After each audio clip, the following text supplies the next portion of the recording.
Bütün səhifələrdə viral olan Millanın buzlu dondurmasından aldıq. Əslində mən sınamışam. Özdə mən bubblegumlu hər şeyi çox sevirəm. Amma mən bunu qətiyyən bəyənmədim. Qətiyyən heç bəyənmədim. Halbuki çox səhifədə görmüşdüm ki, bəyənənlər çox idi. Bu da o deməkdir ki, doğrudan da ağız dadları fərqlidir. Birini də ağarza üçün aldım. Görək təkcə mən belə düşünürəm. Prosta şirin şu. Turş hiss eləmirsən. Buzlu da değil, yağlı. Turş hiss eləmirsən. Ciddisən? Mən yediyim tüm turşu idi və yumurta kimi dad gəlirdi. Mən baxım, bəlkə fərqlidir bu. Hiss eləmirsən turşdur. Çox pisdir dadım. Bir də nə olar yenə yer.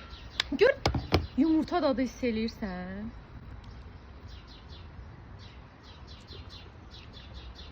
Smetan da öyle.